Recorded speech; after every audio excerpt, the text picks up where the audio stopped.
إن الحمد لله نحمده ونستعينه ونستغفره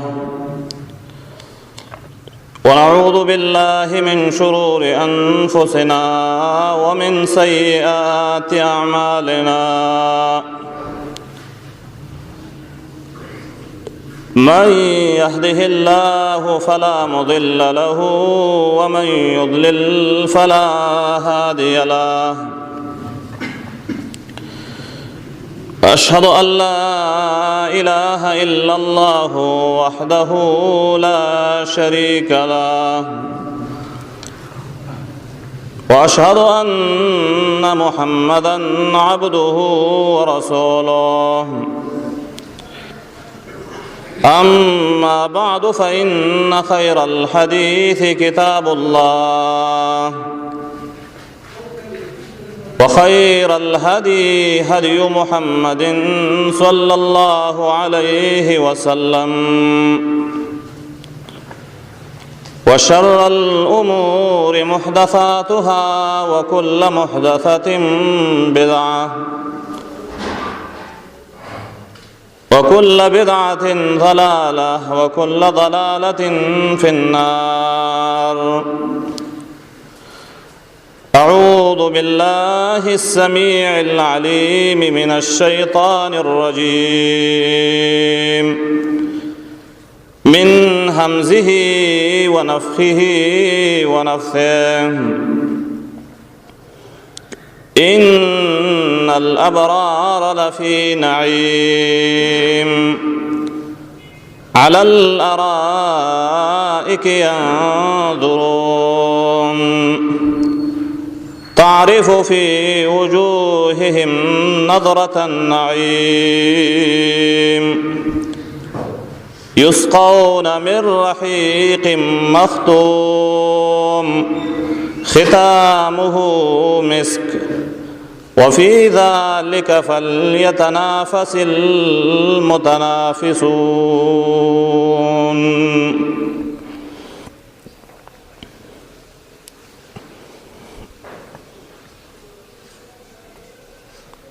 الله رب العزت د نیکانو صالحینو بندگانو دپاره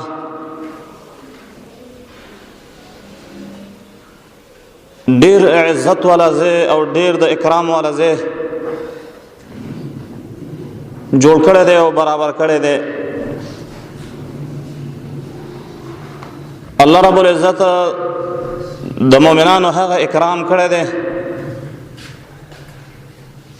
چې د انسانانو په تصور او سوچ کې نشته دی. د هغه انسان چې دنیا زندگی لږ په مشقت سره تیره کړله، لږ تکلیف او سخت یې برداشت کړله، نو الله رب العزت دغه انسان ته دومره نعمتونه ورکوي چې د دې انسان به چېرته په خیال کې هم نه تیر شوي. زه نن انشاءالله العزیز د یو مهمې مسلې او د یو مهم بحث شروع کوونکی یم د الله په امداد سره، الا وهي الشوق الى جنان الله تعالی. د الله رب العزت جنتونو ته شوق او رغبت پیدا کول. موږ تاسو ته څونه مشکل تیرو په ځان باندې یخني او ګرمي، لرې لرې ځایونو نه جوماتونو ته حاضري، همدارنګه دا مجاهدین چې لګې دي او دا مالداره لګې دي، مالونه لګوي او علما لګې دي د الله دین بیانوي. مقصد څه شی دی؟ مقصد دغه دی چې الله رب العزت موږ ته په دې باندې بدله راکړي او خیر راته راکړي، او کوم د عزت کور چې جوړ کړی دی چې هغه جنت دی چې هغه موږ له راکړي.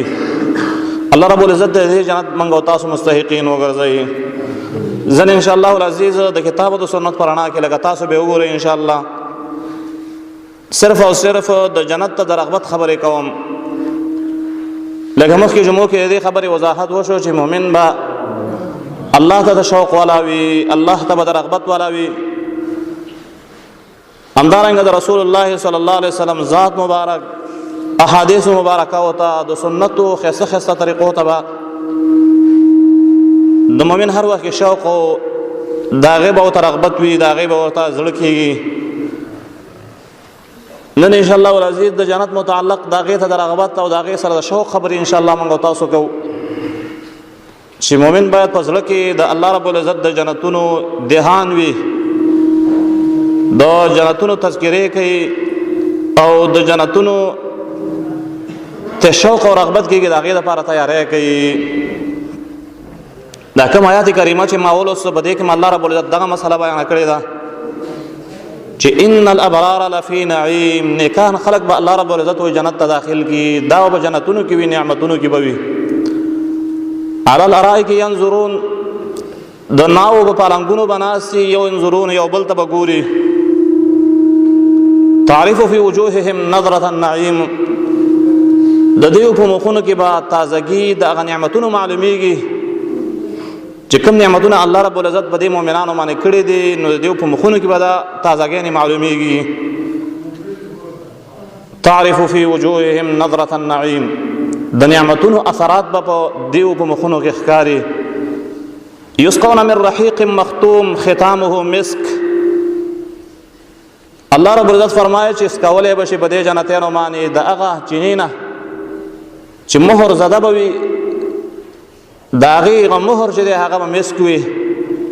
الله رب العزت فرمایي وفي ذلك فلیتنافس المتنافسون، د دغه جنت کې دی مینه وکړي، مینه کوونکي. که دنیا کې یو انسان مینه کوي نو جنت سره دی وکړي. که یو انسان یو شي ته رغبت لري، الله وایي د رغبت والا شی جنت دی. که یو مینه لري، الله رب العزت فرمایي مینه د جنت سره وکړه. الله رب العزت بیا د دیو کې د جنتونو دننه احوال بیان کړي دي، د هغې د حورو، د هغې د غلمانو، د هغې د ښکلا او د ښایست او د جمال، دا ډېرې اوږدې اوږدې قصې دي. نن موږ نمونی خروار یو څو ضروري خبرې او پاکې صفا سوتره د احادیثو په رڼا کې دا ورته راواخلو، کیدای شي چې الله رب العزت موږ له په دې خبرو باندې فایده راکړي او موږ د دې مستحقین وګرځوو. رښتیا خبره چې دا خبرې موږ ته ځان بدې کاري چې دا خبرې کوو، وجه دا ده چې د دې مستحقین نه یي. که الله رب العزت هم یو ټیل کې بوځي بوبم ځي، که نه یې موږ داسې عملونه نه دي کړي الله رب العزت لره چې موږ له په یو شی راکړي، داسې مجاهده موږ نه ده کړې، داسې یو عمل موږ لاس کې نه لرو چې هغه الله ته ورپېښ کړو، د الله رب العزت نه هغه جنت پرې راواخلو. دا عمل زموږ او ستاسو نشته دی، خو صرف او صرف د جنت یو تازګي ده او د جنت یو بحث دی چې الله رب العزت کیدای شي په دې خبره باندې یو مؤمن لره فایده ورکړي او هغه یې جنتي شي. الله دې موږ تاسو ټول د جنت والا وګرځوي. یو حدیث شریف کې راغلی دی، نبی کریم صلی الله علیه وسلم ارشاد فرمایلی دی کله چې انسان ناست په خپل مجلس کې د خپلو یارانو دوستانو سره ناست دي، د جنت او د جهنم ذکر پکې ونی شي چېرته، وایي ملایکې وویل شي نسو العظیمتین، دې مجلس والا هغه دوه عظیم شیان یې هېر کړل، وایي د هغې ذکر یې پکې ونه کړ، د هغې بحث یې ونه کړ. دنیا د پیسو د لالچ او د دشمنۍ او د دنیا د حدودو خبرې وکړلې، لیکن هغه د لوی لوی مقاصد ته پاتې شو چې هغه جنت او جهنم دی، وایي دا ته هېر شلو. د دې د وجې نه به نبي صلی الله علیه وسلم خپل امت ته ویلی چې امته لا تنسوا العظیمتین، هغه دوه لوی لوی شیان مه هېروئ، مخکې ته جنت را روان دی او مخکې ته جهنم را روان دی، ولې تاسو غافله یاستئ؟ وایي همدارنګه روایت کې راغلی دی ما رأیتو مثل النار، وایي ما د جهنم په شان شی نه دی لیدلی، نام طالبها حاربها، چې د هغې هغه اریدونکي د جهنم نه هغه د خوب کوي او هغه د غفلت کوي او هغه د بېرغبتي کوي. وما رأیت مثل الجنة نام طالبها، او د جنت په شان یو شی مې نه دی لیدلی چې د هغې طالبین، د هغې طلبګاران دي هغه د غفلت کوي. نبي صلی الله علیه وسلم فرمایي چې جنت کو غواړې نو غفلت نه ځان را بیداروه، غفلت نه به ځان راوباسې. جنت په غفلتونو باندې نه دی کېږي، نه میلاویږي، جنت په مجاهدو میلاویږي، جنت په قربانیانو باندې میلاویږي. د ځان قرباني به ورکړي، د مال قرباني به ورکړي، د وخت قرباني به ورکړي، الله رب العزت به د عزتمن کړي او به د عزتمن ځای له بوځي. جنت الله رب العزت یو پاک کور برابر کړی دی د پاکو خلکو دپاره، دار الطیبین دی، د پاکو خلکو ځای دی، پاک خلک به الله رب العزت ولپرېږدي. ګنده خلک مردار او ناولي خلق د ګنده عقیدو والا خلق الله رب العزت په جنت کې نه پرېږدي. دا د الله وعده ده چې پاک خلق به د الله داخلوي. الله رب العزت په قرآن کریم کې فرمایلی دی وبشر الذین آمنوا وعملوا الصالحات. وې دې مؤمنانو لره چې دا کوم د ایمان والا خلق دي او د سنت په طریقه د ښکلي عملونه کوي،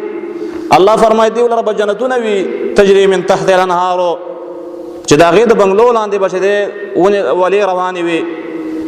کلما رزقوا منها من ثمره، کله چې ولره میوې راوړلی شي د پاره د خوراک، دیو به و چې دا خو هغه میوې وي چې موږ له په جنت کې راکړی شوي، دنیا کې راکړلی شوي وي، هم مثله میوې به الله رب العزت له ورکړي. مفسرین زموږ دلته لیکلي دي و چې انسان چې خوشحالي موند کېږي په څلورو شیانو باندې، د انسان راحت چې میلاویږي په څلورو شیانو باندې میلاویږي. اول د راحت والا شی، اول د عزت والا شی، اول د سکون او اطمینان والا شی کور دی. چې انسان کور والا نه وي، مسافر وي، نو هغه که هر څومره مزو کې وي د هغه زړه چې دی هغه ناقراره وي، د هغه زړه په خپل ځای باندې لګېدلی نه وي، هغه د خپل وطن پسې خفه وي. کډوال انسانان د هغې په ژوند کې سکون او راحت نه وي. نو د خوشحالۍ اول سبب وایي دا الله رب العزت د کورونو کې خدای دا د خوشحالۍ سبب دی. دویم چې دی هغه سبب د هغې دپاره چې دی دغه د رزق دی، رزق چې انسان په کور کې هغې ته رزق میلاو شي، دا د خوشحالۍ سبب دی. یو انسان دی چې ښایسته بلډینګ یې جوړ کړی دی، بنګله جوړه کړې ده، لیکن کله ته یو طرف ته روان دی او کله ته بل طرف ته روان دی، د ده په ژوند کې به څه فایده وي، څه خیر به پکې وي. دویم د خوشحالۍ والا شی الله رب العزت چې انسان دپاره تیار کړی دی، هغې ولره په رزق او خوراک په کور کې خپل. دریم د سکون او اطمینان والا شی چې الله پیدا کړی دی ښځه ده. ښځه کې الله رب العزت ډېر سکون اچولی دی. یو انسان ښځه چې نه وي هغه داسې لکه مسافر، تنگ ترنچا زندگی، مشکل والا زندگی، بی اطمینان زندگی، بی اعتماد زندگی. ښځه کې الله ډېر کمالات اچولی دي، ډېر پاکوالی او ډېر سړیتوب یې پکې اچولی دی. نو دریم الله رب العزت په ښځه کې چې دی دا دغه اچولی دی، سکون او خوشحالي اچولی ده. دریم الله رب العزت په همیشوالي کې دا خوشحالي اچولی ده چې یو انسان همیشه یو سړی د کور وي، رزقونه دې پراخې، بلډینګونه دې لري، ښځې دې لري، چمنونو کې دې ناست دا انسان، لیکن مرګ فکر وزرې چې هلکه سبا به مرم دا پاتې کېږي، ایسته بې رغبته شي پکې، هغه مزه یې خرابه شي د ژوند. داسې مثال لري لکه شاتو کې سړی ورته زهر واچوي، داسې یو انسان مزاج جوړ شي. نو مقصد دا دی چې دنیا کې که دا څلور درې واړه شیونه درته رام شي، کور دې وي، رزق دې وي، ښځې دې وي، خو بیا هم ته روان یې، بیا دې زندګي د خوشحالۍ والا نه ده، بیا هم د راحت او د سکون والا نه یې. خو الله رب العزت په دې جنت کې دغه څلور واړه شیان جمع کړي دي. کورونه به دله درکړي، کورونه الله رب العزت سره داسې ناشنا کورونه دي چې هغه زموږ او ستاسو په ذهن کې نه ګرځي. لکه لږ انشاءالله العزیز د دې خبرې زه وروسته انشاءالله بیان کوونکی یم د الله په امداد سره. الله سره ښایسته ښایسته بلډینګونه دي، ښایسته ښایسته کورونه دي، الله سره ډېر لوی لوی ماڼیګانې دي. د هغې کې دننه الله رب العزت چې دی بیا پکې خوراکونه تیار کړي دي، قسمه قسم مشروبات او قسمه قسم خوراکونه. د هغې نه الله رب العزت په هغې کې حور مقرر کړي دي، غلمان مقرر کړي دي، ښایسته حسن او ښکلا یې پکې مقرر کړې ده چې د حورو غلمانو باره کې انشاءالله وروسته که الله رب العزت زما ذهن ته دا حدیث راوستي انشاءالله بیانوم. او بیا ویلی دي چې ای جنتیانو تاسو به ګوره همیشه یاستئ وهم فیها خالدون. ګوره د ایستلو دغه به هم نه وي، ستاسو فکر به هم نه وي. نبی صلی الله علیه و آله وسلم ارشاد فرمایلی دی چې مرګ به راوستلی شي، د یو ګډ په شکل کې به راوستلی شي، اواز به وشي یا اهل الجنه، ای جنت والاو متوجه. حدیث کې راځي دا جنت والا به ویریږي چې یا الله داسې نه چې جنت نه هم چېرته ونه باسي، دا ښایسته مزو کي موږ دین هم چېرته دننه کي. اعلان به وشي چې خلود لا موته، همیشوالی ستاسو لپاره په دې جنت کې. ګوره مرګ در باندې د دې نه وروسته نه راځي. جهنمیانو ته به وایي چې ای جهنمیانو اعلان واورئ، هغې به سکون او راحت والا یو تمه پیدا شي چې کېدای شي چې الله رب العزت موږ باندې تخفیف فیصله چې ته راولي او موږ وباسي. هغې ته هم اعلان وکړی شي چې خلود لا موته وره، همیشوالی به ستاسو لپاره په دې جهنم کې بیا وتل نشته دی. نو الله رب العزت دا دارالبقا تیار کړی دی. دنیا باندې فنا راځي، دنیا باندې زوال راځي، او جنت یې داسې کور تیار کړی دی چې هغې باندې زوال نه راځي، په هغې باندې فنا نه راځي، په هغې کې خوشحالي ده همیشه دپاره، په هغې کې غم نشته دی، په هغې کې ځواني ده، بوډاوالی نشته دی، په هغې کې تازګي ده، خړوالی نشته دی. په هغه جنتونو کې الله رب العزت سراسري خیر اچولی دی، بې برکتي پکې نشته دی. نبی صلی الله علیه و آله وسلم ارشاد فرمایلی دی چې الله رب العزت ارشاد فرمایلی دی اعددت لعبادی الصالحین، ما لا عین رأت ولا اذن سمعت ولا خطر على قلب بشر. وما د خپلو نیکانو بندگانو صالحینو دپاره الله رب العزت فرمایي داسې جنت تعالی کړی دی. لا عین رأت سترګو نه دی لیدلی، ولا اذن سمعت غوږونو د هغې حق بیان او حق توصیف او د هغې سره څنګه چې لایق دی هغسې صفت یې څوک نشي کولی. ولا خطر على قلب بشر، د چا په تصور کې هم تر اوسه نه دی تېر شوی. تصور وکه یو اعلی ځای ته ځان ورسوه، بیا هم دغه ستا تصور د جنت مقابله کې صفر. الله رب العزت داسې ځای تیار کړی دی قرآن کریم کې. الله رب العزت وایي فقرؤوا ان شئتم، وایي که ستاسې نه ولولئ، که تاسو خوښه وي دا آیات کریمه ولولئ چې الله رب العزت فرمایلی وظل ممدود وماء مسكوب وفاكهة كثيرة لا مقطوعة ولا ممنوعة وفرش مرفوعة إنا أنشأناهن إنشاء فجعلناهن أبكارا عربا أترابا. الله رب العزت فرمایي که نه دا آیاتونه ولولئ تاسو جنت حال در آیات شي. الله رب العزت فرمایلی دی اوږدو سوري به دې جنت ته کې زه پیدا کړم، هغه اوبه چې رابېدونکي اوبه وي، روانې اوبه وي، هغه به کې پیدا کړم. وفاکهة کثیرة، ډېرې میوې به دې جنتیانو له ورکړم. لا مقطوعة ولا ممنوعة، خلاصېږي به نه، څوک به ترې ایثاروي به دې نه. د دنیا د میوو په شان نه چې هغه موسمونه لري، یا یو میوه شته لیکن پیسې د سره نشته چې ترې راوالي. الله فرمایي چې نه به دې څوک بندوي، نه به در باندې پابندۍ نه وي، او دا همیشه میوې به وي. الله رب العزت فرمایلی دی انا انشأناهن انشاء فجعلناهن ابکارا عربا اترابا. وایي دې جنت کې به زه ښځې پیدا کړم په پیدا کولو سره. فجعلناهن ابکارا، ځوانې جنکۍ به یې وګرځوم. عربا اترابا، مینه کوونکې به یې د خپلو خاوندانو سره. اترابا، امزولې به وي. د مینې والا زنانه به الله رب العزت انسان ته ورکړي، د محبت والا زنانه به الله انسان ته ورکړي، همزولې زنانه به الله رب العزت انسان ته ورکړي. الله رب العزت دغه جنتونو کې زموږ او ستاسو قسمت په خیر سره وکړي. نو عرض ما دا کوم زما محترم ورونو چې د الله رب العزت جنتونه ډېر پراخه دي، ډېر پراخه دي او ډېر لوی ځای الله رب العزت تیار کړی دی، ډېر لوی ځای. یو حدیث شریف کې راغلی دی، نبی کریم صلی الله علیه وسلم فرمایي هغه آخري انسان چې جنت ته داخلېږي، آخري انسان الله رب العزت به ورته اجازه وکړي چې لاړ شي جنت ته لاړ شي. دا چې کله جنت ته راشي چې ویني شي اعلان به وکړي چې الله زه خو دې جنت کې ځای نشته دی، ما له څه شی راکړی ته. الله ته به تر واپس شي، الله ته به عذر وکړي چې الله جنت ډک دی، زه نور کوم ځای کې کښېنم پکې. الله رب العزت به فرمایي چې ورشه ای انسانه جنت ته ور داخل شي.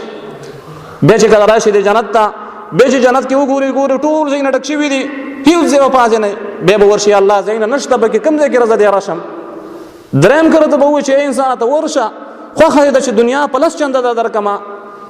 زه ستا لپاره دنیا د باچاهانو په مقدار باندې یو ځای، هغې نه پسې ورشه ستا لپاره چې دی د هغې په 2 چنده په 3 چنده. دا انسان به وایي یا رب رضیتو خوشحاله شم بس دی. الله رب العزت به وفرمایي چې زه ورشه دنیا له، ورشه دې جنت ته، 10 چنده جنت مې درله درکړه، 10 چنده دنیا په چندونو، 10 د دنیا په چندونو جنت مې درله درکړه. هغه به وفرمایي، هغه به عرض وکړي چې یا رب اتستهزئ مني، ته ما پورې ګپ لګې یا الله، ما پورې استهزا کې، یا تضحک مني، ما پورې خاندي. بل روایت کې راغلی الله رب العزت به ورته وفرمایي اني لا استهزئ منك ولكني على ما اشاء قادر. زه ګوره چا پورې ټوکې نه کوم. الله فرمایي ځه ورشه دې جنت ته، زه چې کومه خبره وکړم هغه به کوم، هغه بیا سر ته رسوم. زه په خپلو کارونو باندې ډېر قدرت والا یم. زه دا جنت مې درکړه، د دنیا په 10 چندو جنتونه مې درکړه. د الله رب العزت داسې نعمتونه دي او داسې ښکلي چې دی دا ځایان الله رب العزت چې هغه تیار کړي دي. حدیث شریف کې راغلی دی، نبی کریم صلی الله علیه وسلم ارشاد فرمایلی چې انسان چې دی مونځ وکړي مونځ او په مانځه کې د جهنم نه پناه ونه غواړي او د جنت چې دی سوال ونه کړي، نو نبی صلی الله علیه وسلم فرمایلی دی په ښایسته ژبه باندې چې دا مونځ ته وایي چې ای انسانه ته ډېر بې رغبته انسان یې چې زه دې وکړم او جهنم نه دې پناه پکې ونه وغوښتله، زه دې وکړم او جنت هغه لوی فایده چې د هغه ته زه مانځه کې یاد نه کړم. وایي دا جنت دې انسان ته خطاب وکړي چې ته خو ډېر بې رغبت یې، ته خو ډېر بې خونده وختلې، ګوره دا زما تذکره دې به دې مانځه کې ونه کړله. نو جنت هغه الله رب العزت موږ او تاسو لپاره تیار کړی دی. همدا مؤمنان به ولځي الحمدلله، همدا خلک به ولځي، همدا ځوانان به ولځي، همدغه سپین ږیري به ولځي، همدغه زنانه به ولځي، خو لیکن لږ محنت، لږه خواري، لږه مجاهده، لږ جدوجهد، لږ د الله رب العزت دپاره منډه وهل د دې باندې کېږي. د جنت نه محرومېدل هغه لوی حرمان دی، لوی نقصان دی. د دې د وجه نه شیخ الاسلام امام ابن قیم رحمه الله فرمایلی والله لو ان القلوب سلیمة لتقطعت وای کچیرته دا زړونه زمونږ سالم شي سالمه لتقطعت اسفا من الحرمان وای قسم په الله که دا زړونه زمونږ چې دا سالم وي او روغ زړه والا وي لتقطعت اسفا من الحرمان وای دا به ټک ټک چاودلي وي د حرمان د وجې نه په دنیا کې به چاودلي وي د محرومتیا د وجې نه چې د محروموالي فکر یې کولی نو دا زړونه به زمونږ چاودلي وي چاودلي به وي خو دا زمونږ زړونه وایي سالم نه دي دا زمونږ زړونه ټیټ نه دي دا زمونږ زړونه چې دی سالم پاک زړونه نه دي نو د محرومتیا د جنت په غم کې نه دا فکر موږ سره نشته که جنت نه به الله موږ محروم کړي د دې لپاره تیاری موږ سره نشته دا فکر موږ کله ونه کړه چې یاره دا جنت دی که چېرته الله رب العزت موږ لرانه کړي نو بیا به څونه تباهي زمونږ څونه بربادي وي زمونږ څونه نقصان به وي موږ نو ښایسته خبره یې کړې ده والله وایي قسم په الله لو ان القلوب که چېرته دا زړونه چې دی سالمتون لتقطعت وایي خامخا به دا ټوکړې ټوکړې شوي وي اسفا من الحرمان د محرومتیا د وجې نه چې د محرومتیا فکر ورسره پیدا شوی وي نو دا زړه به ټوټې ټوټې شوی وي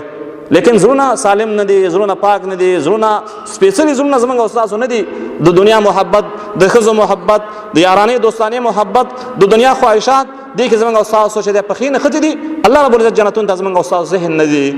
فکر په دنیا کې کوو لیکن د آخرت په باره کې فکر نه کوو فکر په دنیا کې کوو جنت په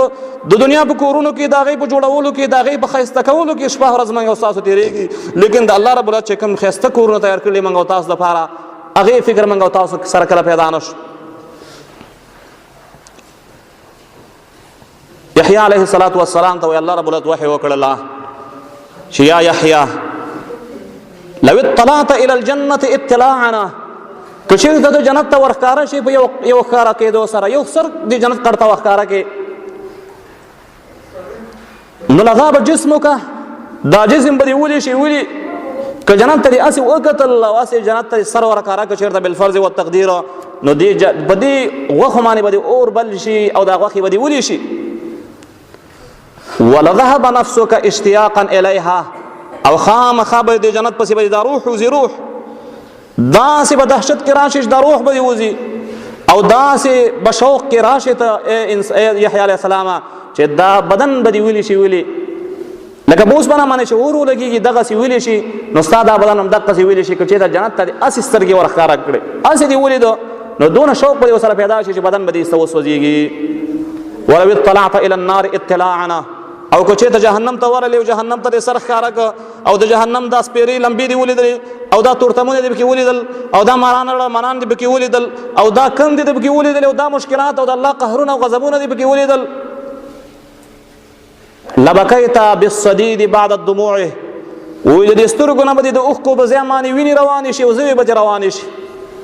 دونه ژړا به وکړې یحیی علیه السلام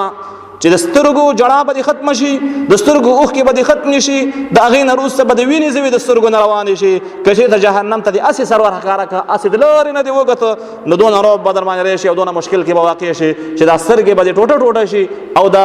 وینې به دې روانې شي او زوی به دې روانې شي نو الله رب العزت دلته ناشنا ځای تیار کړی دی ناشنا جنت تیار کړی دی چې زموږ او ستاسو په بدنونو کې دنیوي طاقتونه دا طاقت نه لري چې د جنت صرف او صرف دیدار وکړي کله چې انسانان ورځي الله رب العزت به دا قوتونه د انسانانو بدلوي د دې کمزوري جسم باندې موږ او تاسو نشو تللی هلته بلکې دا جسم الله مضبوطوي دا روحانیت الله مضبوطوي دا قوت الله انسان ته ورکوي چې د هغه چمک او د هغه پړق او د هغه ښکلا هغه مخې ته دا انسان قوي او مضبوط ودرېږي د دې د وجه نه الله رب العزت دې انسانانو ته مضبوط بدنونه بیا دې جنت کې ورکوي صحتونه ولا مضبوط ورکوي دې د وجه نه چې دا کمزوری صحت د انسان برداشت نشي کولی د جنت دغه نعمتونو برداشت نشي کولی د جنت دغه نعمتونو د هغې چې کوم انعکاس دی هغې ته نشي ټینګېدلی نو د دې د وجه نه جنت الله رب العزت یو ښکلی مزېدار کور تیار کړی دی عیسی علیه الصلاة والسلام په یو 3 کسانو باندې تېر شو قد تغیر الوانهم رنګونه مغیرو رنګونه زیړ شوي تپوس یې ته وکړو چې څرنګه ولې دا رنګونه زیړ دي عیسی علیه الصلاة والسلام د خپلو ملګرو ته ویلی چې ولې ستاسو دا رنګونه زیړ دي هغې ویل چې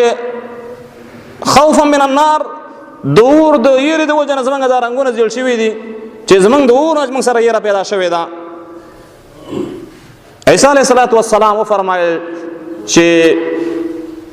خفتم مخلوقه وحقا على الله ان يعطيكم ما رجوتم. وای تاسو د مخلوق نه یریږئ لیکن الله رب العزت باندې دا حق ده، الله بزان باندې دا ایښودې ده چې تاسو ته چې کوم شي نه چې تاسو یریږئ الله رب العزت هم د هغې نه ساتي. ثم مر بثلاث آخرین چې داسې تېر شو 3 کسان نور ناستو، وی ویل شي هلکه ستاسو څنګه دا رنګونه زیړ دي؟ هغه عرض وکړه چې د الله نبي شوقا الی الجنان، د الله جنتونو ته شوق د وجې نه زموږ رنګونه زیړ شوي دي، خوب هم ترک شوی دی د جنت پسې د رغبت د وجې نه، د مینې د وجې نه، هغې ته د اشتیاق د وجې نه زموږ دا رنګونه زیړ شوي دي. هغې ته مو فرمایل چې مخلوقا رجوتم وحقا على الله ان يعطيكم ما رجوتم. تاسو د مخلوق امیدونه لرئ، الله رب العزت به دغه مخلوق امید ستاسو له پوره کړي او دغه جنت بدله درکړي. بیا داسې تېر شو چې 3 کسان نور ناست، هغې قد تغیر الوانهم، د هغې رنګونه بلکل ډېر زیړ شوي وو، د دغه 2 اولانو نه ډېر زیړ وو. وی فرمایل ورته چې ای ځوانانو ولې دا زیړ رنګ والا یاست؟ دا رنګونه هم څنګه زیړ دي، ولې څه مشکل دی؟ هغه ورته ویل چې ای د الله پیغمبره موږ چې دی نحن المحبون، موږ د محبت د وجې نه، د الله سره د مینې د وجې نه، د الله سره د راز د وجې نه زموږ دا رنګونه زیړ شوي دي. د هغې تذکره یې وکړله، د هغې صفت یې وکړو چې انتم المقربون انتم المقربون، تاسو الله ته مقرب خلک یاستئ، تاسو الله سره مقرب خلک یاستئ، ډېر اوچت او قیمتي خلک یاستئ. الله رب العزت پسې چې ستاسو رنګونه زیړ شوي دي نو تاسو واقعي ډېر قیمتي خلک یاستئ. نو ګوره د مؤمنانو حال به دی چې نبي صلی الله علیه وسلم دلته ارشاد فرمایلی دی چې د هغې رنګونه به زیړ شوي، د هغې رنګ به د جنت سره د شوق د وجې نه چې دی هغه زیړ شوي. او ولې باندې زیړېږي چې کومه الله رب العزت زموږ او ستاسو لپاره د خیر ځای جوړ کړی دی. نبي صلی الله علیه وسلم فرمایل ان اهل الغرف، وایي د غرفو والا خلک، د یو بلډینګ والا خلک لیراؤن، وایي دا بل بلډینګ والا به داسې ویني کالکوکب الدري فی افق السما، لکه هغه چمک والا ستوری، هغه رڼا والا ستوری چې هغه د اسمان په کنارو کې ښکاري، اوچات ښکاري. نو دغه رنګه به د لاندې بلډینګ والا خلک دا اوچت بلډینګونو والا داسې ویني. دونه بلډینګونه الله رب العزت تیار کړي دي چې دا لاندې خلک چې دی هغه اینې دا اوچت ستوری چې دی هغه اینې دونه اوچت ځایونه الله رب العزت تیار کړي دي. نبي صلی الله علیه وسلم فرمایلی دی ان فی الجنة 100 درجه، الله رب العزت په جنت کې 100 لوی درجې پیدا کړي دي. ما بین الدرجتین کما بین السماء والارض، د یو بلډینګ نه د بل بلډینګ پورې، د یو درجې نه بل درجې پورې، د یو منزل نه بل منزله پورې دونه فاصله ده لکه دا ځمکه واغه اسمان. دا د یو چت دونه منځ کې فاصله ده. چا دپاره تیار کړي؟ نبي صلی الله علیه و آله وسلم ارشاد فرمایلی دی چې اعدها الله للمجاهدین فی سبیل الله، الله رب العزت د هغه مجاهدینو دپاره تیار کړی دی چې الله رب العزت دپاره خپله وینه ورکړې ده، خپل روح ورکړي د الله رب العزت دپاره، خپل جان او مال نه تیر شوي دي، د خپل وخت نه تیر شوي دي، غرونو ته ختلي دي د کافر په خلاف. دغه سلم بلډینګ الله رب العزت دغه مجاهدینو ته ورکړي. دنیا کې هم دا خلک په لوی لوی ځایونو کې اوسېدل، دنیا کې دا خلک په اوچتو اوچتو مکانونو غرونو کې اوسېدل، الله رب العزت په جنت کې هم دی هغه اوچت بلډینګونه ورکوي. او الله رب العزت غیرتي ذات، چا چې غیرت کړی د الله په دین باندې الله ورسره غیرت کوي. مجاهدین هغه خلک چې د الله لپاره غیرت کړی و، الله لپاره ټول مخلوق پرېښی و، الله لپاره د ټولو خلکو نه جدا شوي و، غرونو ته ختلي و. نو الله رب العزت به په جنت کې د ټولو خلکو نه جدا کړي، ځانګړی حیثیت به وله ورکړي، ځانګړی ځای به وله ورکړي، ځانګړی مقام به وله ورکړي چې هغه د ټولو مقاماتو نه اوچت مقام، د ټولو مقاماتو نه بالاتر مقام، د ټولو مقاماتو نه ښکلی مزیدار مقام الله رب العزت به د مجاهد په صفت دغه کې راوړي. مجاهد ته به الله رب العزت دغه ورکړي. نبي صلی الله علیه وسلم فرمایلی دی هغه مخکې حدیث کې چې راغلی و چې د یو تاسو ته به دا د مخکې بلډینګونه داسې وایي ښکاري لکه څرنګه چې هغه چمکداره ستوری ته ښکاري. و یا رسول الله دا بچې د پیغمبرانو مقامي، دې ته بچې ته پیغمبران دي. والا والذي نفس محمد بيده والذي نفسي بيده، قسم په الله چې زما هغه الله چې زما روح په لاس کې ده، دې له به هغه ایمان والا ځي آمن بالله چې ایمان یې راوړی په الله باندې، وصدق المرسلین، او د پیغمبرانو تصدیق یې کړی. دغسې انسان به الله رب دغه ځای ته ورپرېږدي. دغه جګ جګ بلډینګونو ته به کوم انسان ورځي چې په الله باندې ایمان راوړی دی او د ټولو پیغمبرانو تصدیق یې کړی دی چې دا پیغمبران صحیح خلک وو، رښتیني خلک وو، پاک خلک وو، د تابعدارۍ وړ خلک وو. دغسې انسان به الله رب العزت دې جنت ته ورپرېږدي. الله رب العزت دغه جنت ته دغسې انسانان پرېږدي، پاک ځای دی، پاک انسانان چې دی هغه ورته ورپرېږدي. نبي صلی الله علیه و آله وسلم ارشاد فرمایلی دی اول زمره اوله ډله چې جنت ته داخليږي يدخلون الجنه كأن وجوههم اوله ډله چې جنت ته داخليږي د دې مخونه به داسې وي داسې رڼا به کوي لکه د سپوږمۍ د رڼا په شان د دې د مخ به داسې چمک والی د دې د مخونه به داسې رڼا والی لکه څرنګه چې سپوږمۍ ته الله رب العزت دا ډول ورکړی دی سپوږمۍ ته الله چې کوم چمک ورکړی دی اولنۍ ډله چې جنت ته داخليږي الله رب العزت په فضل سره له دغه انسانان به چې وجوههم د دې مخونه چې د هغې دپاره به رڼا وي په شان د سپوږمۍ د رڼا وزمرة الثانیه دویمه ډله چې کومه دویمه درجه کې داخليږي جنت ته د دې چې دی على لون احسن په ښایسته شکل کې به وي لکه یو چمکدار د چمکدار ستوري په شکل باندې دا مخونه به داسې چمک وهي لکه چمکدار ستوري د چمکدار ستوري په شان به الله رب العزت دغه دویمه ډله چې دی هغه برابره کړي لكل واحد منهم د هر یو انسان دپاره به دوه زنانه وي دوه حورې به الله رب العزت له ورکړي زوجان من حور العین د هغه غټو غټو سترګو والا حورونه به الله رب العزت د انسان ته دوه حورې ورکړي او على كل حور په هر یو حور کې به او یا جوړې جامې چې د هغه به اغوستي او یا جوړه جامې یرا مخ سوقها د هغې د هغه اډوکي هغه دننه مغز هغه به دننه په دې او یا جوړو کې الله رب العزت ښکاره کړي وي داسې چمک والا وي داسې ښکلا والا وي داسې ښایسته حسین او جمیلې زنانه به وي الله رب العزت فرمایلی دي چې دا به دغسې ښایسته شکلونو والا خلک وي او داسې مزیدارې حورو سره به د دې خلکو صفات کېږي هر جنتي له الله رب العزت ادنا جنتي له دوه زنانه ورکوي شهید لره دوه زنانه ورکوي دوه حورې وله ورکوي بعضې روایتونو کې راغلي دي چې یو جنتي له الله رب العزت 100 حورې ورکوي 100 حورې د 100 حورو نه اخوا روایتونه کمزوري دي چا پکې 100 زره ویلي دي او چا پکې 1 لک ویلي په 1 لک ښځو څوک څه کوي یا په 100 زره ښځو باندې څوک څه کوي 100 حورې الله رب العزت چې دی اوچت مؤمن له ورکوي بیا څونه چې انسان مرتبه اوچته ده هغه الله رب العزت دې اکرام زیاتوي ډېر غټ مؤمن دی ډېرې حورې الله ورکوي کم مؤمن دی ادنا درجه کې دی دوه خو ته ضرور به ضرور دي من حور العین د غټو غټو سترګو والا زنانه د قرآن کریم کې الله رب العزت بیان کړی دی سورة انسان کې الله رب العزت فرمایلی دی وحور عین كامثال اللؤلؤ المكنون سورة واقعه کې مرضی وحور عین الله رب العزت په د غټو سترګو والا زنانه دی انسان له ورکړي كامثال اللؤلؤ المكنون پشان د هغه ملغلرو چې هغه بندې ساتلی شوي په خپلو قالبونو کې داسې زنانه حور د حور نه د حور حیرانتیا ته ویل کېږي دا زنانه به داسې حیران کن انشی وي حریان چې ورته ګورې ستا سترګې به ورته حیرانېږي ورته حور د حور نه د حور ویل کېږي تیت کولو ته نو ته چې ورته وګورې دا نظر به دې پکې حیران شي دا نظر به دې پکې ودښتي لکه سړی چې نور ته وګوري نظر یې ایسته ودښتي الله رب العزت دې جنتیانو دغسې اکرام کړی دی نبی صلی الله علیه و آله وسلم ارشاد فرمایلی دی که چېرته د جنت یو حوره هغه د مغرب نه راوخیږي او د مشرق نور ته ودرېږي داسې نو د نور دا رڼا چې دی هغه به ختمه کړي ولا اضاءت ما بینهما او د ځمکې او د اسمان ترمنځ چې کومه فضا ده نبی صلی الله علیه و آله وسلم ارشاد فرمایلی دی چې دغه فضا به د جنت د دې حورې د خوشبویانو نه چې دی هغه ډکه شي دونه خوشبویي به دې ځي چې د هغه ټوله فضا د دې ځمکې نه تر اسمانه پورې د مشرق نه تر مغربه پورې مغرب نه تر شماله پورې دا ټوله فضا به د مشک او د عنبر بوی کوي که چې د یو زنانه د حوره هغه د جنت د دې دنیا ته راښکاره شي او حدیث شریف کې راغلی نبی صلی الله علیه وسلم ارشاد فرمایلی دی که چېرته یو لاړې د یو حورې د لاړې یو حورې یو سمندر کې داخلي سمندر کې نو ټول د سمندر هغه اوبه به چې دی هغه به خوږې شي د هغې د وجه نه الله رب العزت دونه ښایسته نعمتونه د انسان دپاره تیار کړي دي ښایسته حورې تیار کړي دي غلمان یې تیار کړي دي ماشومان بچي په دې جنت کې الله رب العزت تیار کړي دي قرآن کریم کې الله رب العزت فرمایي ويطوف عليهم ولدان مخلدون باكواب واباريق وكأس من معين واړه واړه ماشومان بچي به وي هغه به د خدمت دپاره ګرځي را ګرځي ګیلاسونه به ورسره وي جیکونه به ورسره وي باكواب واباريق وكأس من معين ګاسې به ورسره وي د خالصو شرابو لا يصدعون عنها ولا ينزفون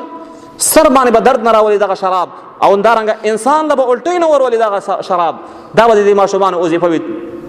بل ځکه الله رب العزت فرمایي غلمان به ورسره ويطوف عليهم غلمان لهم كأنهم لؤلؤ مكنون د دې جنتیانو به غلمان ماشومان به واړه واړه ګویا کې دا هغه ملغلرې دي هغه شیندلی شوې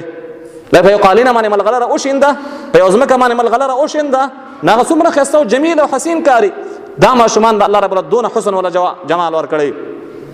د جنتیانو په باره کې الله رب العزت فرمایلی دي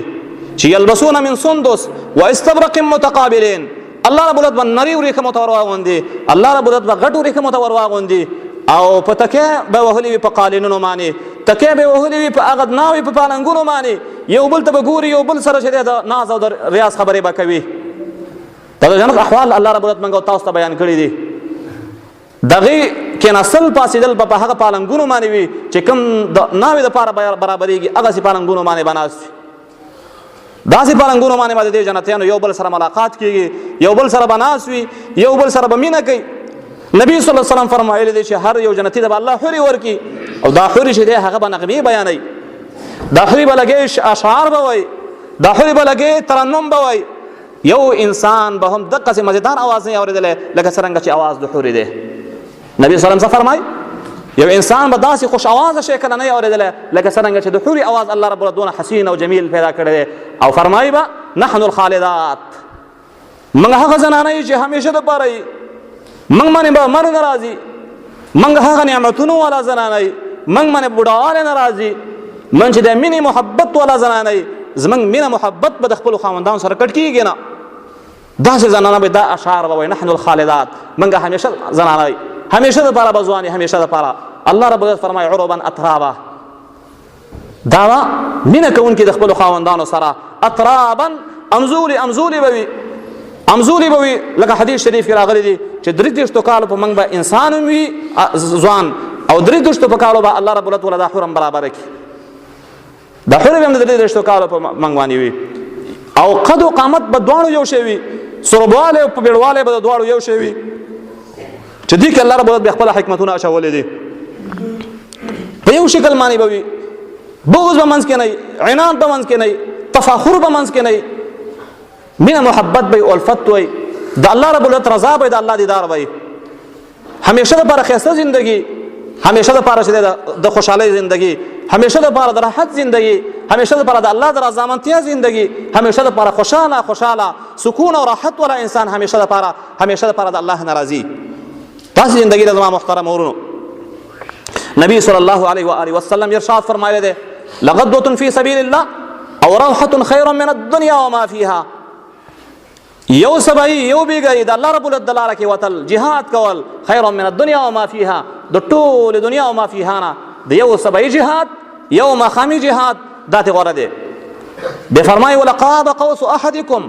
فی الجنة خیر من الدنیا وما فیها. د یو لیش په مقدار باندې جنت کې یو ځای جنت خاوره د یو لیش په مقدار باندې خیر من الدنیا وما فیها، دا د دنیا او د ما فیها نه غوره دی، د دنیا او د ما فیها نه دا غوره دی. ولنصیف احدکم خیر من الدنیا وما فیها، او د جنت د زنانو دا پړونه دا څادرې د ټولې دنیا او ما فیها نه چې دا غوره دی. دا ټوله دنیا چې راجمع کړي د حورې یو پړونې په هغې باندې نه کېږي، یو د سر څادرې په هغې باندې نه کېږي. دونه قیمتي شیان الله رب العزت په جنت کې زموږ او ستاسو لپاره تیار کړي دي. الله دې په صحیح معنو کې موږ مؤمنان کړي او د هغې ته دې الله رب العزت موږ په واقعي معنا سره بوځي. د دې د وجه نه زما محترم ورون نبي صلی الله علیه وسلم فرمایلی دي جنتان من ذهب آنیتهما وما فیها وجنتان من فضة آنیتهما وما فیها. څلور جنتونه الله رب العزت تیار کړي دي. د جنتونو مقدار دی څلور جنتونه دي. دو د سرو زرونه الله جوړ کړي دي، دو د سپینو زرونه الله جوړ کړي دي. او یو حدیث کې راغلی لبنة من فضة ولبنة من ذهب، یو خښته به د هغې سرو زرو نه جوړه شوي او بل چې د هغه به د سپینو زرو نه جوړه شوي. او بعضې داسې جنتونه دي چې هغه خالص سره زر پکې دي. جنتان من ذهب، جنتونه د سرو زرو نه دي، آنیتهما وما فیها، د هغې هغه لوښي او ما فیها ټول چې د هغه به د سرو زرو نه وي. وجنتان من فضة آنیتهما وما فیها، دو جنتونه الله رب العزت د سپینو زرو تیار کړي دي، لوښي پکې د سپینو زرو، ټول کالي او زیورات چې د هغې د سرو زرو. د الله رب العزت سره د دې انسانانو منځ کې به یو د الله د کبریا څادري، نور به الله رب العزت چې دی دونه نږدې دا انسانان الله ته. الله رب العزت فرمایلی دی، نبی صلی الله علیه وسلم فرمایلی دی واذا سألتم الله فاسألوه الفردوس،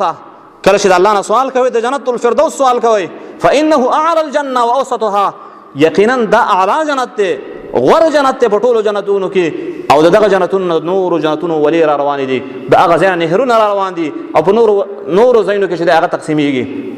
د دې د وجه نه الله رب العزت او نبی صلی الله علیه وسلم دا بار بار موږ تاسو د قرآن او حدیث کې دې خبرو وضاحت کړی دی چې ګوره دې دپاره د مینه وکړي، د دې دپاره د سړی چې د خواري وکړي. حدیث صحیح کې راغلی دی، نبی صلی الله علیه وسلم فرمایلی دی آخر من يدخل الجنة رجلا،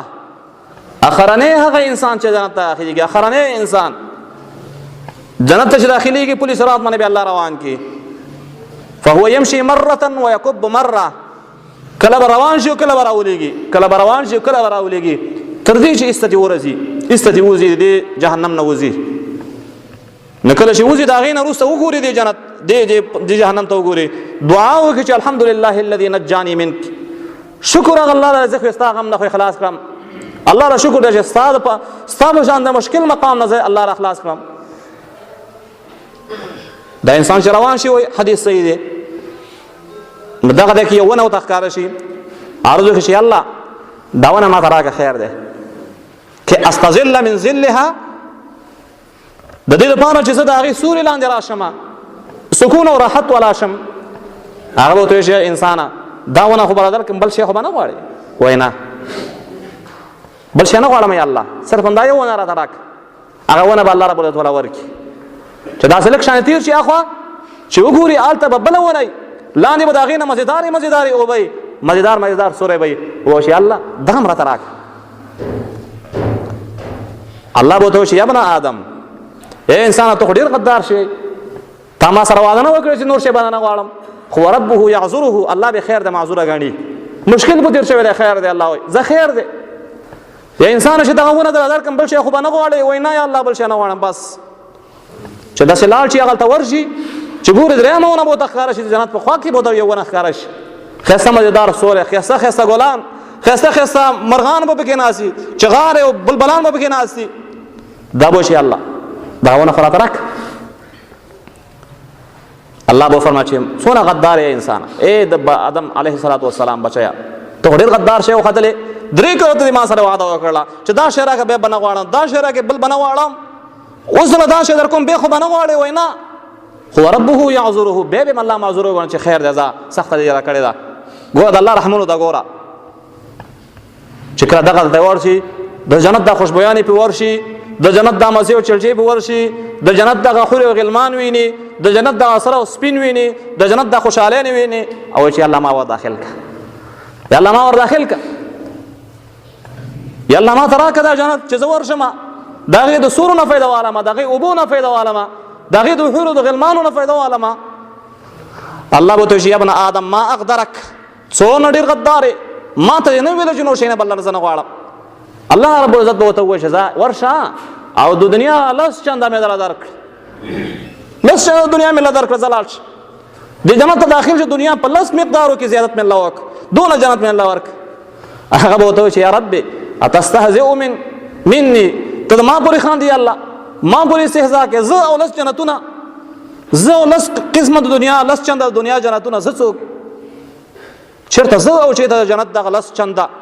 چې د زه او چېرته د دنیا هغه لس چندونه جنتونه، ما ته ګوره دونه نعمتونه ته ګوره، د خپل ځان ورته حقیر او سپک ښکاره شي، مستحق به ځان نه ګڼي چې موږ څوک یو چې دغه جنت ته موږ لاړ شو،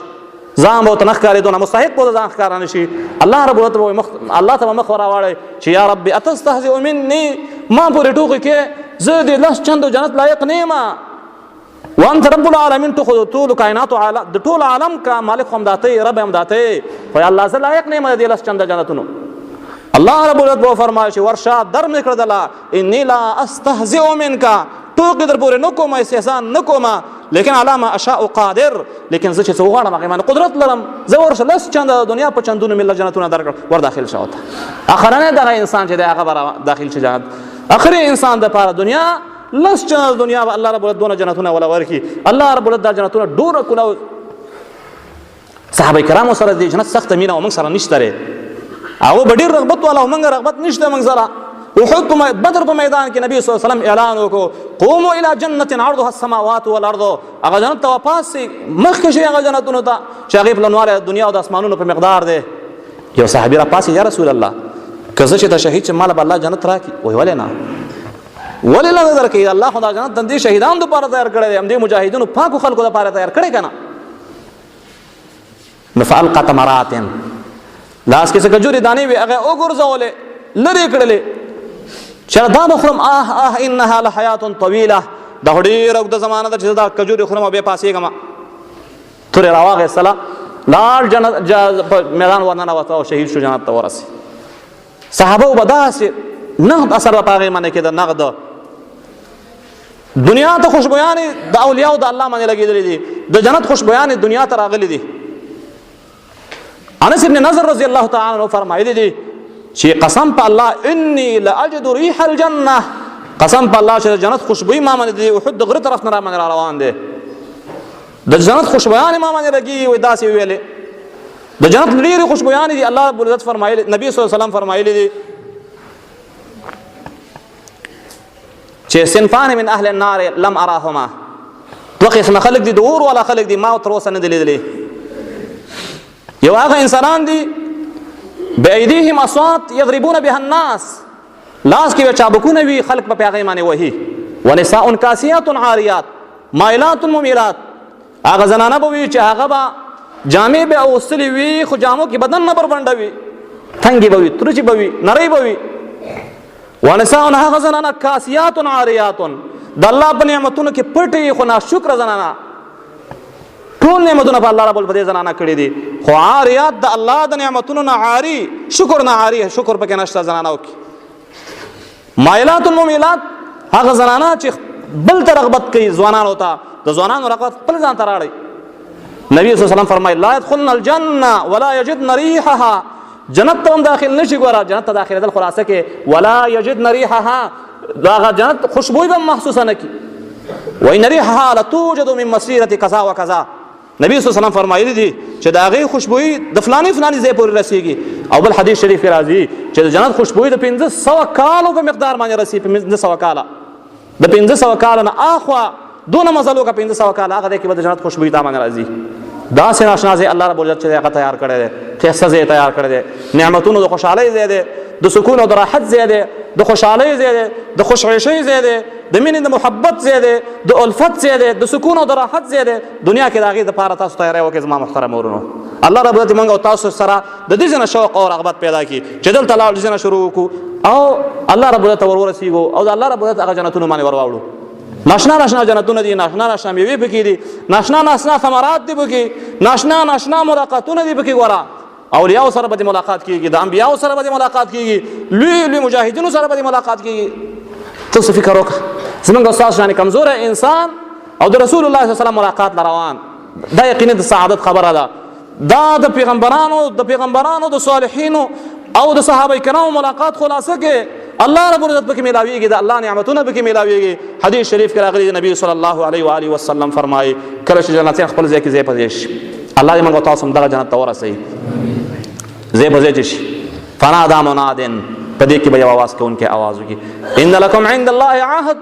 د الله رب العزت تاسو سره یو لوز دی، اوس غواړي چې الله خپل لوز تاسو سره پوره کړي. جنتیان به وایي چې الله څه شي لوز کړی دی، موږ څخه ټول نعمتونه موږ له راکړي، نور څه شی وغواړو. نو فیکشف الحجاب، الله رب العزت به د خپل مخ نه چې دا رڼا دا دغه لرې کړي، دا پردې به لرې کړي. نو کله چې دا انسانان دي الله رب العزت دیدار وکړي نو ټول د دنیا نعمتونه به هېر شي، ټول د دنیا نعمتونه د الله رب العزت په لیدلو سره دا ټول نعمتونه هېرېږي. د جنت نعمتونه د الله رب العزت د دیدار په مقابله کې د ذرې مقدار نه لري. د ذرې په مقدار باندې دا جنت د الله رب العزت د ملاقات او د هغه د حسن او د جمال، د هغه د یو مخ ته کتلو په وجه باندې د جنت ټول نعمتونه به هېر شي، هېر. دا زموږ او ستاسو داسې حسین او داسې د کمال او د جمال والا رب دی چې د هغې طرف ته چې دی اوس منډهوال پکار دي، د هغې طرف ته چې دی هغه منډهوال پکار دي. نبی صلی الله علیه وسلم فرمایلی ان فی الجنت، یقینا په جنت کې الله رب العزت یو شجرة یو ونه پکې ده یسیر الراکب تحت ظلها، یو سور انسان به د هغې په سوري کې رواني 100 کاله به یو تیز رفتار اسمان یو انسان مزل وکړي، د یو سوري چې دی دغه به یو سوری چې دی پوره به نشي، د یو ونې سوری چې دی هغه به پوره نشي. قرآن کریم کې الله رب العزت فرمایي ولمن خاف مقام ربه جنتان، وروسته فرمایي ذوات افنان، داسې سوري دي چې داسې ونې دي الله رب العزت فرمایي د څانګو والا دی. امام ابن کثیر او نور مفسرین ویلي دي ذوات افنان کې یو معنا دا ده چې یوه لخته به وي الله رب العزت به ملونه پیدا کړي، قسمه قسم شکلونو کې به پیدا کړي. همدغه یوه لخته ده، سروالی به پکې وي، سپینوالی به پکې وي، خړوالی به پکې وي، توروالی به پکې وي. د جنت ونې چې دی الله رب العزت په داسې شکل باندې پیدا کړي دي چې ملونې څانګې لري، ملونې مزیدارې څانګې لري، سرې به شنې به یو رقم او بل رقم به لاندې سټه به یوه، لیکن څانګې به مختلفه به څانګې به وي. الله رب العزت دا د دې جنتیانو دپاره تیار کړي دي. الله رب العزت د دې مؤمنانو دپاره تیار کړي دي چې داسې نږدې جنتونه دي، داسې نږدې میوې به وي او داسې نږدې حالات به وي. الله رب العزت موږ او تاسو سره نصیب کړي. نږدې دی جنت ډېر د مؤمنانو ته ډېر نږدې دی، خو چې مؤمن لږ د هغې دپاره د هغې د حصول دپاره او د هغې د حاصلولو دپاره کوشش وکړي. الله رب العزت دا جنت د دې مؤمنانو دپاره تیار کړی دی. الله رب العزت فرمایلی دی وصارعوا الى مغفرة من ربكم، د الله مغفرت ته مخکېوالی وکړئ، وجنة عرضها السماوات والارض، هغه جنت ته مخکېوالی وکړئ چې د ځمکې او د اسمان نه پلن دی. اعدت للمتقین، الله د متقینو دپاره تیار کړی دی. ګوره دې جنت ته متقین ځي، دې جنت ته پاک خلک ځي. نبی صلی الله علیه وسلم فرمایلی چې جنت داسې مزیدار ځای دی چې الله رب العزت یې له خښتې د سرو زرو نه مقرر کړي دي، او دغه مساله د هغې چې د هغه به زعفران وي، هغه به مشک او عنبري، او دا خاوره چې دی هغه به د زعفرانو نه جوړوي. خاوره د زعفرانو هغې کې چې کومه قلعي او کوم هغه مساله پکې استعمال شوې ده هغه به د مشک او د عنبرو نه وي، او د سرو زرو په خښتو باندې به دا کورونه الله رب العزت تیار کړي وي. ته فکر وکړه دا به څومره مزېدار ځای دی. نبي صلی الله علیه وسلم فرمایي چې یو مؤمن له به الله رب العزت یو خیمه ورکړي، دا خیمه د ملغلرې یو خیمه به وي، او یا میله چې د هغه به اوږده وي، او یا میله هغې کې به ورسره اهل وي، هغې کې به ورسره بچي وي. اخوا د دې ملغلرې نه به څوک نه ښکاري، دننه نه بهر ځای نه ښکاري، بهر نه به دننه ځای نه ښکاري، شفافه به وي، ښکلې مزېدار به وي. الله رب العزت به دې جنتیانو ته داسې اکرام وکړي. الله فرمایي وحلوا اصاور من فضة، الله رب العزت به دې جنتیانو ته اصاوره بنګړي ور واچوي من فضة د سپینو زرو نه، وسقاهم ربهم شرابا طهورا، الله رب العزت به ورته شراب طهور په دغه مسلمانانو باندې وڅکي. بنګړي د سرو زرو د سپینو زرو نه به مټې ډکې، هارونه او امیلونه به اچولي، د سرو او د سپینو په لوښو کې به خوراک کوي. همدارنګه د نرو ورېښمو او د غټو ورېښمو جامې به یې اغوستې وي. همدارنګه نبي صلی الله علیه وسلم فرمایي ان فی الجنة لاسواق، یقینا په جنت کې الله بازارونه تیار کړي دي. ته فکر وکړه په جنتونو کې الله رب العزت بازارونه تیار کړي. بازارونه دا بازارونه د خرڅولو د اخیستلو شیان نه، دې بازارونو کې به حسن او جمال ملاویږي. دا د څه شی دی؟ دا بازار د ښکلا دی، د ښکلا. دا د بوسوس بازار نه، د سودا بازار نه، د چای او د ګوړې بازار نه، دا د حسن او د جمال بازار دی. حدیث کې راغلی چې انسان وله ورشي چې بېرته راځي هغه به بدلې شکلونه او بېرته ملاویږي، ښایسته ښایسته شکلونه. ستا چې کوم شکل خوښ دی هغه به ستا کې راشي، ته به د هغې په شکل باندې بدل شي. باسناد فیه مقال حدیث دی چې ستا کوم شکل خوښ دی، کوم شکل کوم رنګ دی پکې خوښېږي، هغه رنګ مطابق به ته چې دی جوړوږي. نو دا بازار د حسن او د جمال او د صورتونو بازار الله رب العزت چې دی هغه مقرر کړه. ته فکر وکړه دې نه بل غټ نعمت شته؟ هر جمعګي به یو بازار لګېږي، هر جمعګي. نبي صلی الله علیه وسلم فرمایي دا بازار ته چې دا مؤمنان ورشي الله رب العزت به یو هوا پکې راوچلی، هوا به راوالځي په دغه جنت کې، او د هوا سره به د هغې سره به عنبر او مشک چې دی هغه به شیندلی کېږي.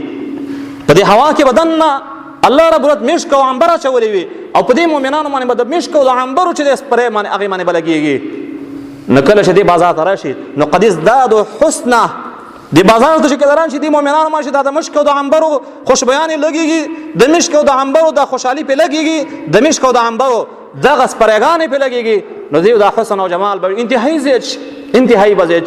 زیات شي. فاذا رجعوا الى اهلهم، کله چې دې واپس شي خپل کور ته راواپس شي، خپل حرو له راشي، خپلو غلمانو له راشي، دا حرو غلمان به ورته ووایي چې هلکه تاسو خو ډېر ښایسته شوي یاستئ چې موږ کوره وتي یاستئ، تاسو خو سهار کې داسې نه وایي چې دا اوس روان وئ، یو ګنټه مخکې دې بازار له لانه وتلې، ستاسو شکلونه خو داسې نه وو، دونه تازګي خو در کې نه وه، دونه ښایسته خو نه ښکاره کېدلی. هغه جنتي به وایي چې والله قسم په الله قد یقینا تاسو زما نه وروسته ډېر د حسن او د جمال والا ګرځولی شوي یاست، ستاسو حسن کې هم زیادت راغلی دی، ستاسو جمال کې هم زیادت راغلی دی. روزمره الله رب العزت له تازګي درکوي، روزمره دې الله نازوي، روزمره دې الله رب العزت په خپلو نعمتونو کې پټوي. نو ای انسانه مسلمانه ولې زموږ او ستاسو دا رغبت د دې جنت نه کم دی؟ منډه مولانا نشته فکر او سوچ مولانا نشته هیڅ د هغې باره کې موږ سره سوچ هم نه نشي کلونه تېر شي لیکن زموږ ذهن کې دا رانشي چې الله دا جنت موږ ته راک او حال دا دی چې مؤمنان هغې پسې ورلونه چاودلي دي د مؤمنانو زړونه د جنت پسې چاودلي دي نبي صلی الله علیه وسلم به چې د جنت دعاګانې غوښتلې صحابو به جنتونو دعاګانې غوښتلې مؤمنان د جنت دپاره خپل وینې ورکړي دي موږ او تاسو هسې ناست دي تیاری ورسره نشته رغبت ورسره نشته